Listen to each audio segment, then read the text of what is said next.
Warning. This podcast contains explicit sexual language and should only be listened to at work if you're looking for an excuse to connect with your HR representative.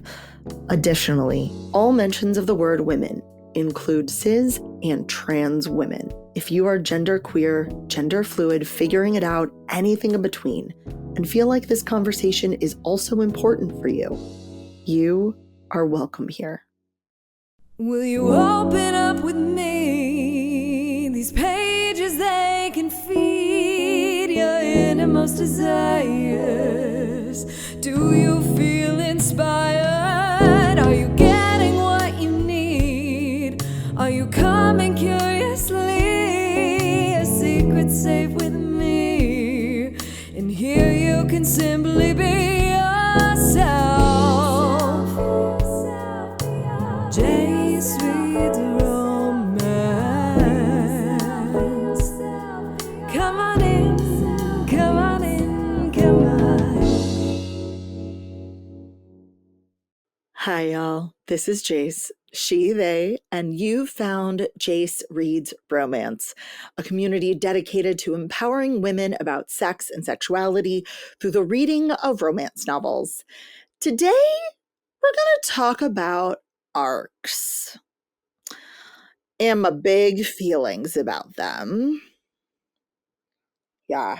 So I have a number of different feelings about arcs in general, how they're handled, how I've handled them. So this is going to be half my experience with arcs and half what do I esoterically think about the practice of arcs as it stands currently in the bookish space.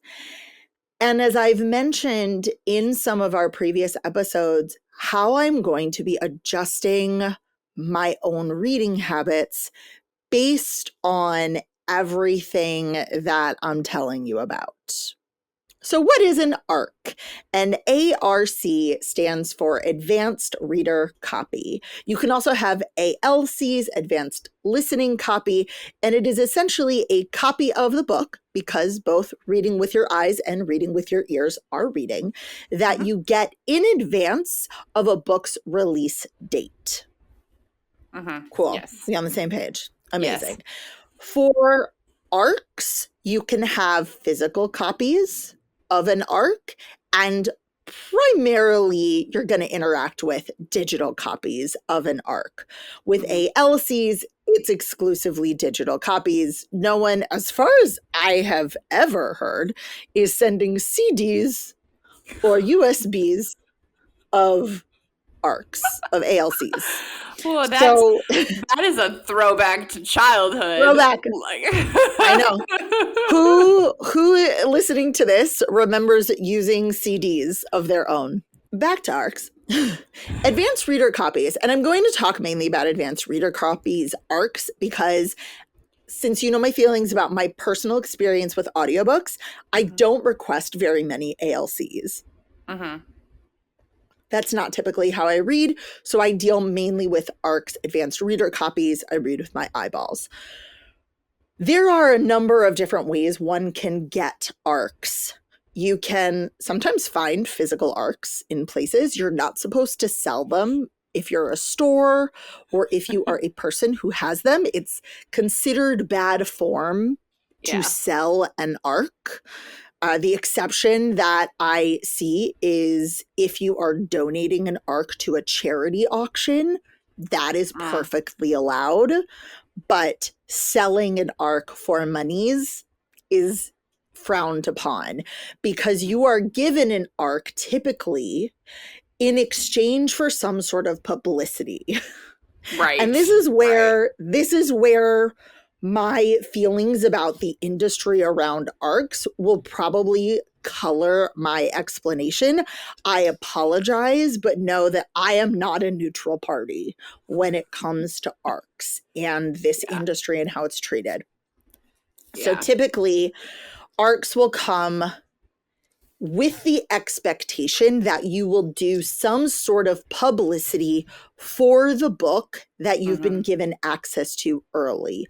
You'll do a review, on social media or on some sort of book platform like Goodreads, or once the book goes live on a seller site like bookshop.org, or, the one that's really, really, most people get their books, sadly.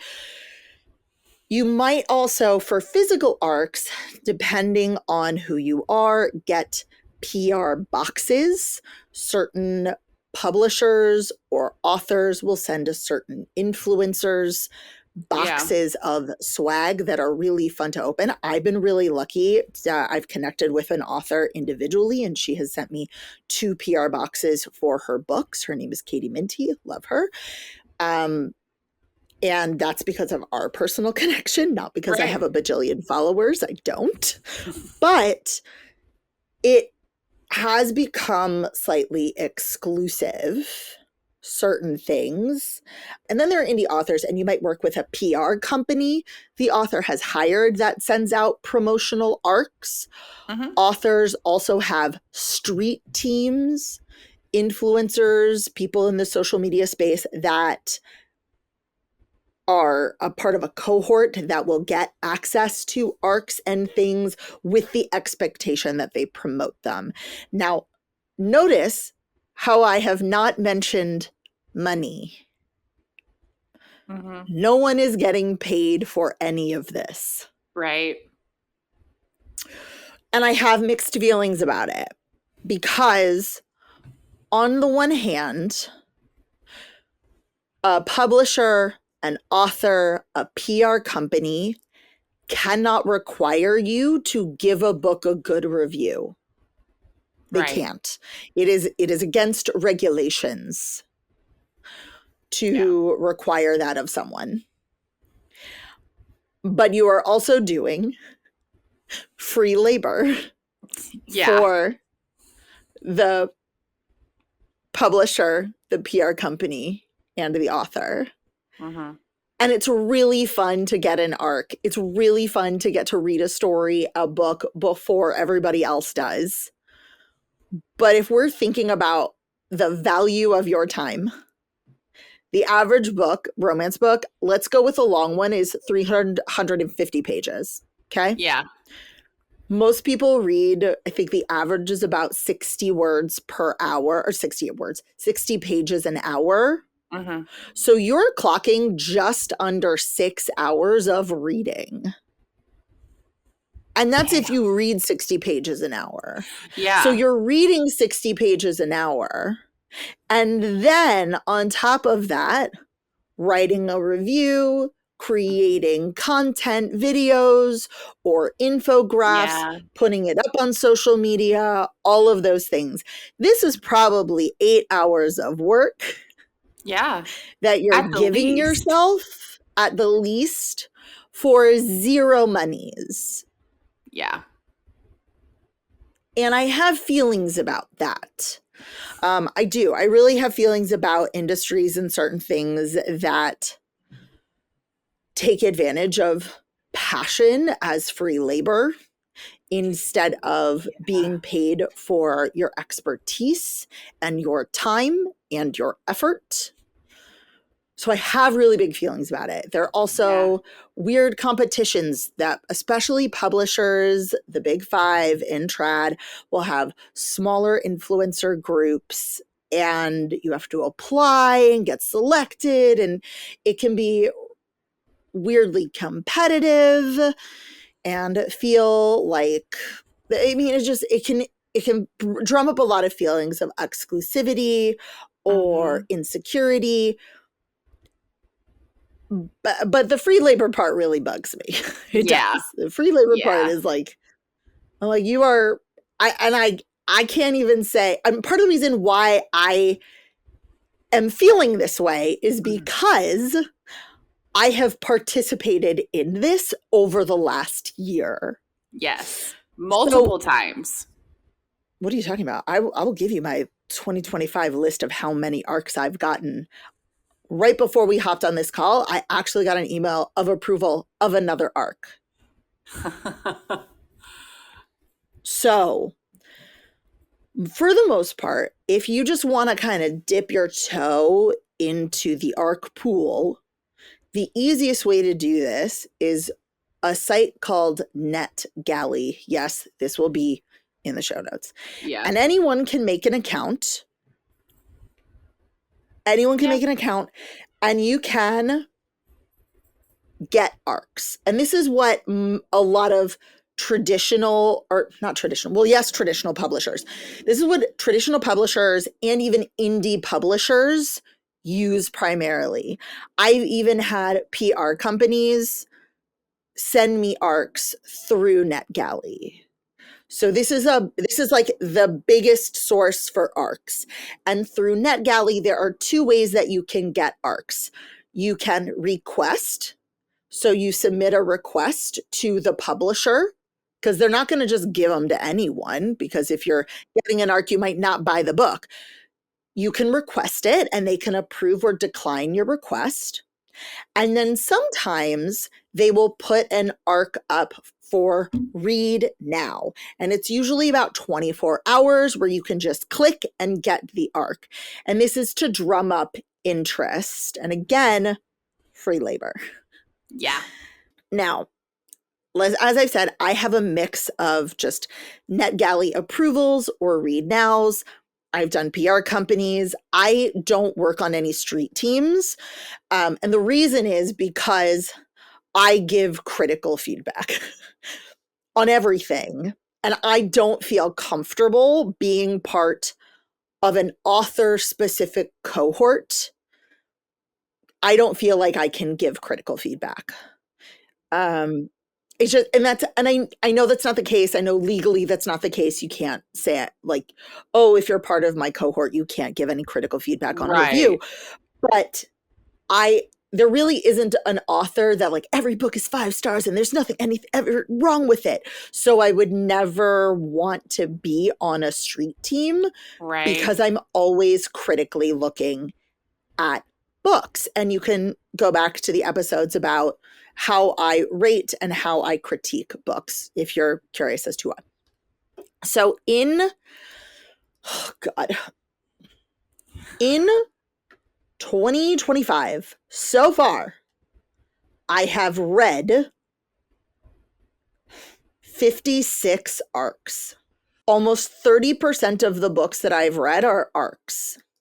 I only have 3 more for this year, and I have 1, 2, 3, 4, 5, 6 that I have gotten access to for 2026. Wow. Yeah. So over 60 books in 2025 have been ARCs. Wow. I did not realize it was that high of a number. Yes, you can. So what I did was I requested anything and everything. And then I have a friend who I swear to you checks NetGalley every single day for read nows and sends them to me. And I was like, sure. And I download them. Yeah. And then I'm just like, why not? And then you get approval and you're like, fuck. And so with NetGalley and trad publishers, most of the time you're getting them months in advance. I've gotten some ARCs 8 months in advance of a book. Wow. With PR companies and indie authors, you might get the ARC 7 days before the book releases. Yeah. Yeah. So even if you plan really well, like I got an email for an ARC that I did request. It comes out on November 11th. So like I actually have a decent amount of time. And you just got the email? I got the email today. Oh, I didn't get the ARC. I got approved for the ARC today. I'll get the ARC.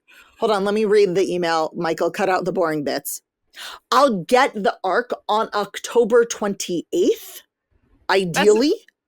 And then the book, because with indie authors, a lot of the times their physical books aren't being printed in advance. They're not going to bookstores in the same way.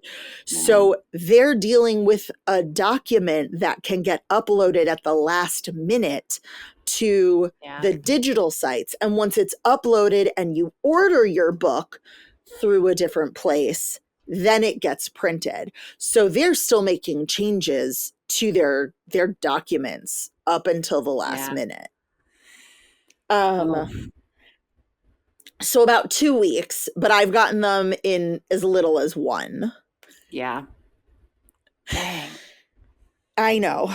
And when you read as much as I do, I think the most arcs I've ever had come out on a day because of just bad planning is like 3. Oh. Like I've had 3 different arcs that are all coming out on the same day. Oh. And if it's a PR company, they want you to post, they have expectations of when you'll post on social media. It's post the day of release after, 9 a.m. If it's through NetGalley, they're not necessarily expecting social media posts, but you can put links there. And I've gone back and forth with a few people from various publishers. Like they don't really care when you post about a book if it's through Trad because they've been promoting it anyway. Yeah. But specifically on NetGalley, you have a completion percentage. Which means they track of how many approvals you've been given, how many have you given feedback on already. And that can affect whether or not you get approvals in the future. So if you're like me and you just start grabbing read now books, well, suddenly your percentage tanks because you've got all of these books that you haven't read and haven't submitted feedback on. Even if the books aren't coming out for like 8 months. So I think my feedback ratio got really, really low earlier in the year, like probably in the 50s. And in the spring, I started talking about requesting fewer and fewer books because there were so many. I'm looking at my list of like how many arcs I had for certain months. So like in January, I had 4, February, I had 4, March, I had 1, 2, 3, 4, 5. April, I had a 1, 2, 3. Oh my God. April 29th, I had 1, 2, 3, 4, 5 arcs that I read come out. They all came out on April 29th? The 29th of April. All came out on April 29th. Now, luckily, only, I think, one of them was through a publisher. So as soon as I finished a book, I could post about it and submit that feedback through NetGalley. You can submit your feedback through NetGalley whenever, but like in terms of social media posts, I could post whenever I wanted.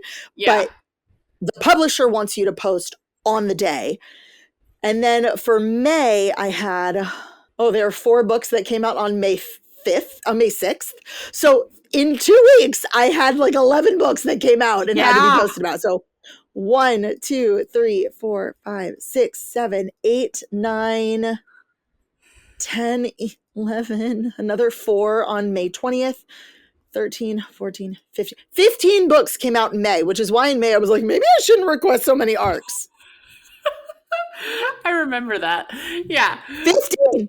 I'm assuming that when you are approved and accept an arc like that, they give you the qualifications that you have to post. Like No, not in NetGalley. In NetGalley, they don't do any of that. It's like feedback through NetGalley. But when you're submitting feedback, you can also submit review links. And I've gotten really bad about because I'll submit my NetGalley review and then post on social media later. And I'm really bad about going back and adding the review posts. But it's just about review that you're submitting through NetGalley. Right. So it can really take over. It can take over your reading.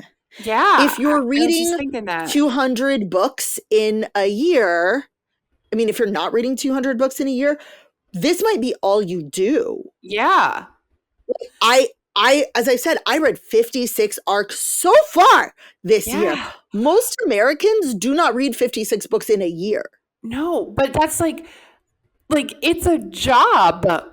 Like 100%. Every single one of those books is 8 hours of work. Yeah. At the least. That's at the At the least least. based off of averages that we came up with here.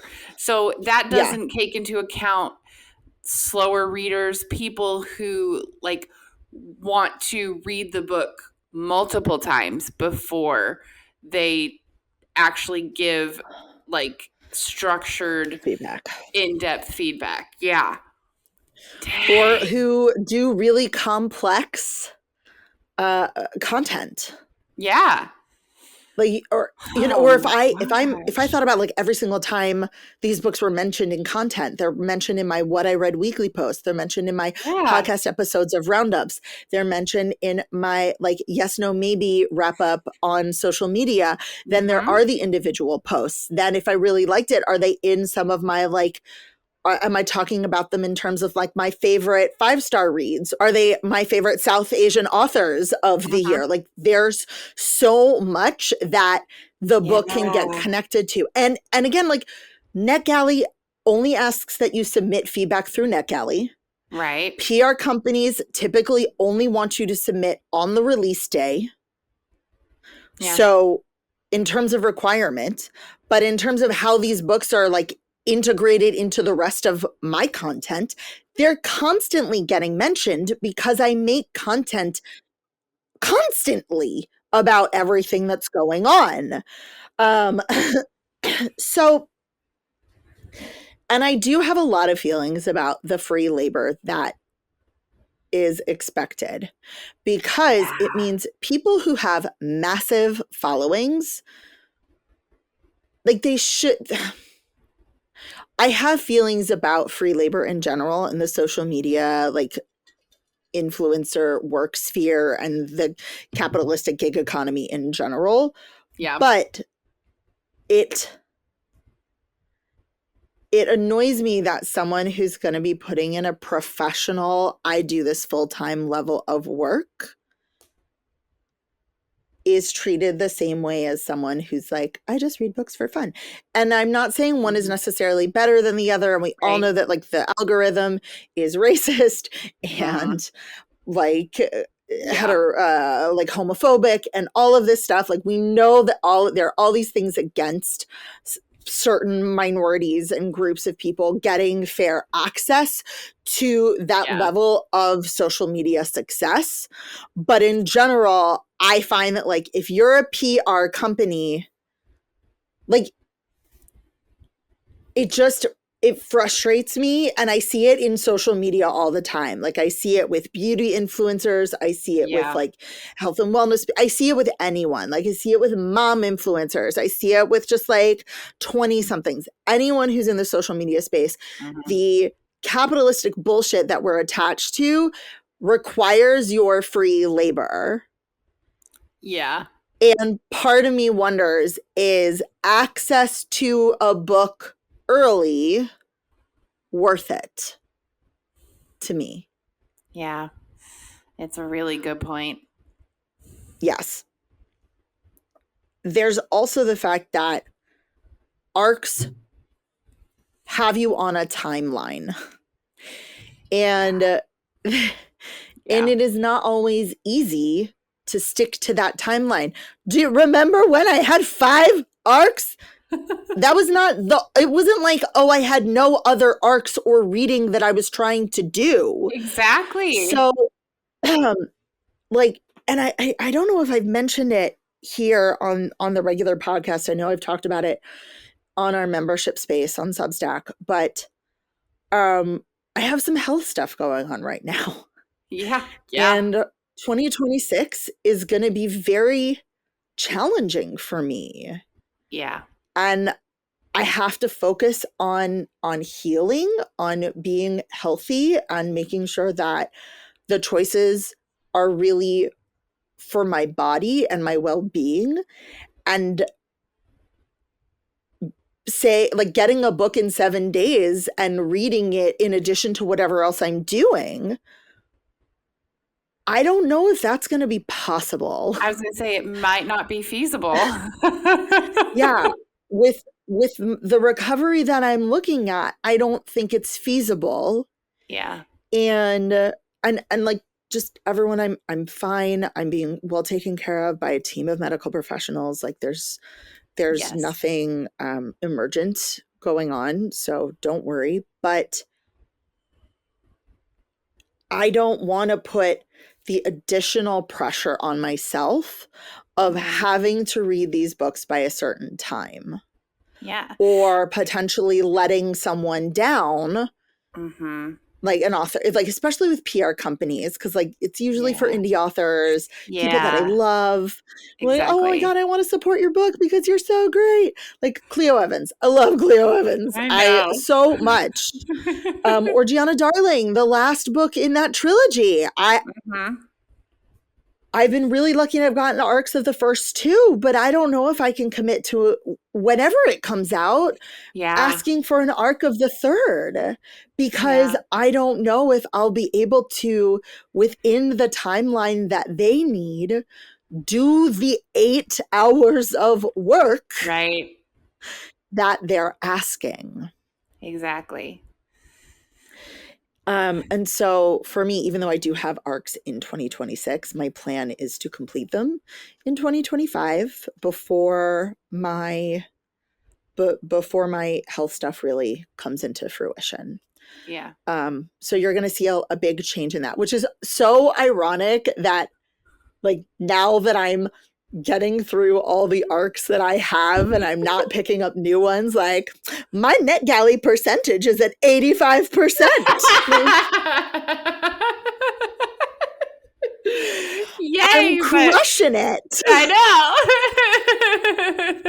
know. And I'm getting invitations to read more. Like, so they call it something. I don't, on Reddit, apparently it's called something if a publisher emails you and is like, do you want this book?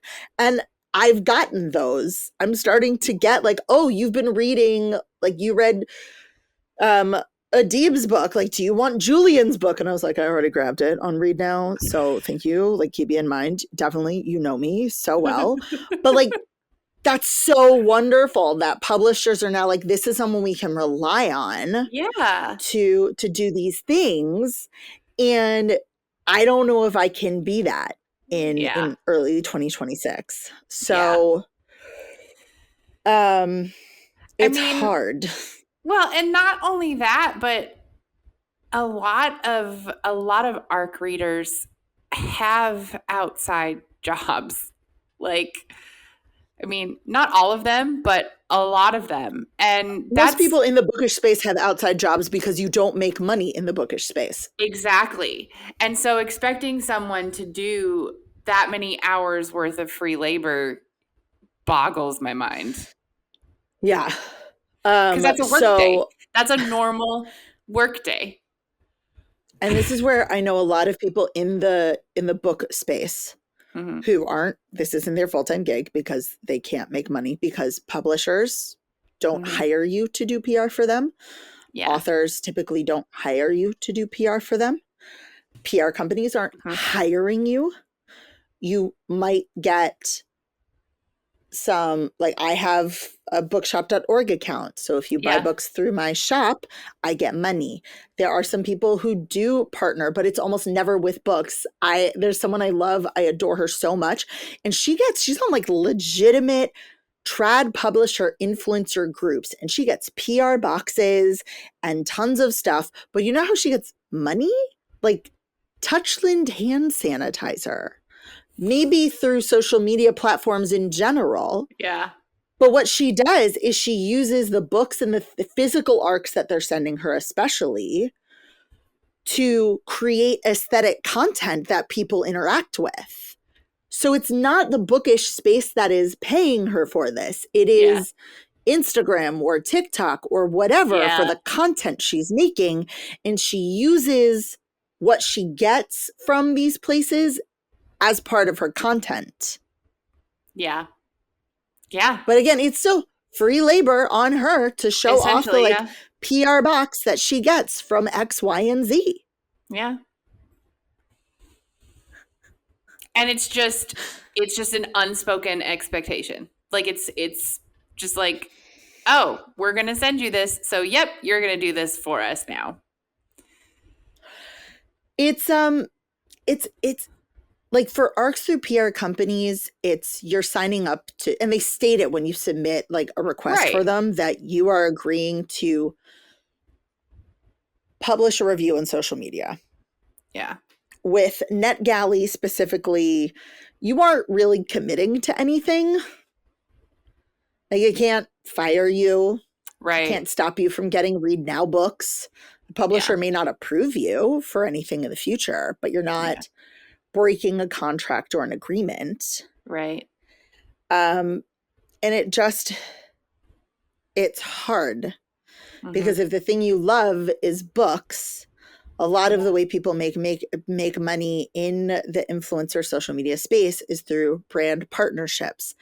And the brands that make books, the publishers, aren't doing sponsorships. No. You can watch an influencer who does makeup all day get sponsored by a makeup brand or 5. Yeah. And they make money that way. Yeah. No one is doing that in the bookish space. It is the expectation of free labor because you're passionate about it. Which is wrong. Which is a result of unrestrained capitalism, late stage capitalism. Yeah. Yay. I love this timeline.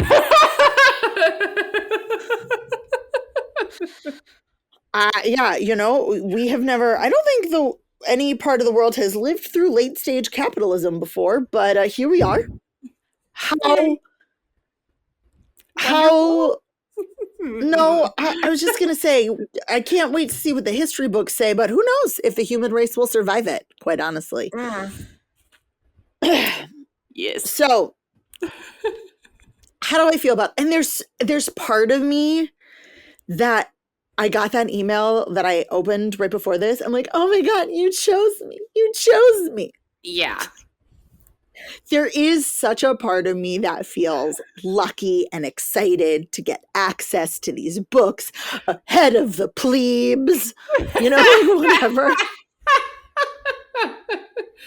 And I think that's part of what they're banking on. Like, they are 100%. You feel so special. You're like, oh, I get it before everybody else. I get to experience before everybody else. Yes.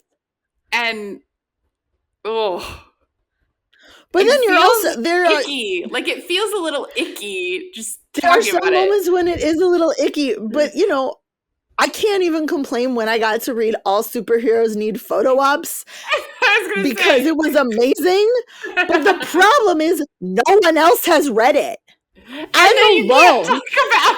It's just me ranting into the ether about how Elizabeth Stevens has ruined me. Like, I'm in alone. The best y'all. And worst way. This book isn't coming out until November 25th. It's coming out November 25th. You should all pre-order it. Yes, please. Mm-hmm. And you should get the audiobook. I have both on pre-order. No, I'm not upset about it. I'm totally fine with it. I know you are. I'm totally fine with it. And like, I'm just sitting here by myself going, it's happening. Like, it's so weird. It's so weird. And so I wanted to make this episode because if you've been following my reading this year, you might have thought to yourself, Jesus, fuck, that's a lot of arcs. It is. It's too many. Because I signed up for NetGalley and I signed up for PR companies. That much. I just was like, request. I didn't know any better. I was young and naive. You had such hopeful visions of the future. I did. And I started requesting arcs late August of 2024. So it's been just over a year. Yeah. If you're like, I wonder how fast until I get arcs. Well, number one, you can go on NetGalley and find Read Now books. Congratulations, you have an arc. Exactly. Like, congratulations, you have an arc. Yeah. And so it's not terribly difficult to get e-arcs. The Yeah. most coveted are physical arcs because they don't make a ton of them Mhm. and they don't send a ton of them. And most trad publishers are using their internal, very elite groups to Yeah. promote their beautiful PR packages or physical arcs or whatever it is. Mhm. And I'm not saying like if I got a PR package, if I fucking got a PR package from Elizabeth Stevens for All Superheroes Need Photo Ops, I would cry. I You would literally weep on camera with joy because I love that book. But I've already read that book. I've Right. already read it. Exactly. Like it just, oh my gosh. Or if I got Amelie Howard, the conclusion. Oh God, it's coming out in April. It's the second one of Starlight Air. I just pre-ordered it. It's like not even on Goodreads, but she put it on her Instagram.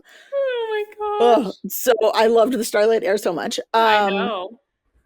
So much. Or like Naina Kumar. She has a Scottish romance coming out in June. After Flirting with Disaster, I would cry with joy from those books because I loved the previous one so much and I liked the authors. I was like, oh my goodness. Like I would do that. I'm not even going to pretend that I would not lose my shit. I am not that cool. But there is part of me that's like, I have done 400 plus hours of labor. Yeah. Yeah. For these arcs this year. Insane. 400 hours. Oh my God. I know. That is 10 weeks of labor. Yeah. Oof. It just boggles and my mind.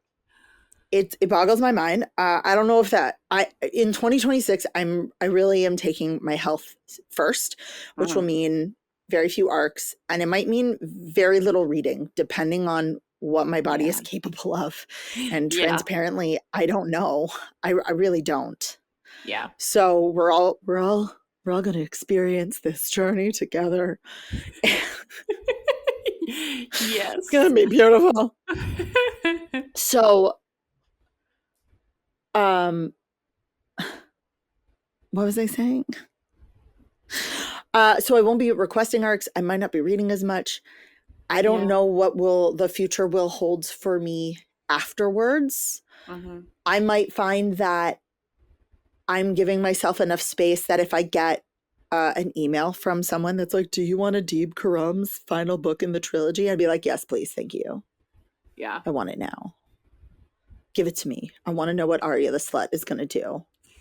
I want to know how many sex toys are going to be in that book. But like, yes. So like, will there be exceptions? Probably. As I've said, I have already been approved for arcs in 2026, hoping to be done with them by end of 2025. And we'll just see how that goes. I'm also not going to book conferences next year. Yeah. So again, health has to come first. Always. I have friends who are going to a Polycon and BookCon, and I'm like, I'm just gonna live vicariously through you. Just like light a candle in my honor. Yes. So health comes first, and I'm totally fine. I'm not very excited to be healthy again, because I mean everyone's excited to be healthy again, but like this is a choice I'm making, and I'm prioritizing my health rather than putting the expectation of I need to be better by on myself. Yes. Which is hard. Which is so fucking hard. Yeah. Yeah. I know. If I will myself to be better, can I just be better? I mean, we've talked about it a little bit on here, but I know from like before we started the podcast for me. God, we almost didn't start on time. Like you were so ill. I was so ill. So ill. And so if you've noticed over the past year, so many arcs. Yes, there were.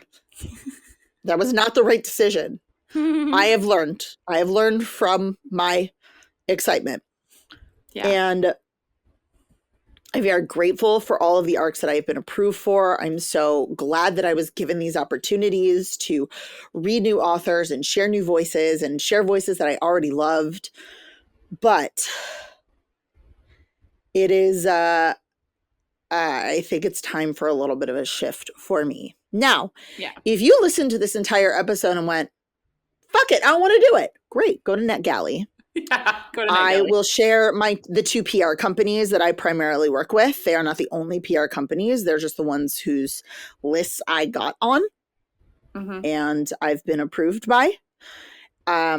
If you want, I think I'll probably, you know what I might do is I might make a list of all of the 2025 arcs that I've read and gotten approval for the rest of the year.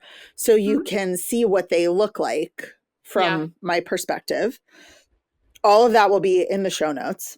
So I hope that this was helpful, that you learn a little bit more about what happens in this industry, what an arc is, what I've been doing, what I plan on doing, why things look different this year than last year, and why things will continue to look different next year than they were this year. Yeah. And I just feel like drained from my existential angst of late stage capitalism. So I'm going to go take care of myself and my body. Bye. Bye. Jace Reads Romance is a 3 Paws Productions podcast. Produced by Seffi, edited by Michael Achenbach. Our theme song is written and performed by Diana Weishauer. For show notes and more, head to www.jacereadsromance.com. That's JAYCE Reads Romance. Follow us on socials at Jace Reads Romance everywhere. For more exclusive content, visit us on Substack, where you'll find extended episodes, bonus episodes, and more. Have a question, story, or book recommendation you know I'll love? Email Jace at jacereadsromance.com or call and leave a voicemail at 661-JACE-RR. That's 661-529-2377. Remember to rate, review, and subscribe wherever you're listening to this podcast. And as always, this is Jace, holding space for you.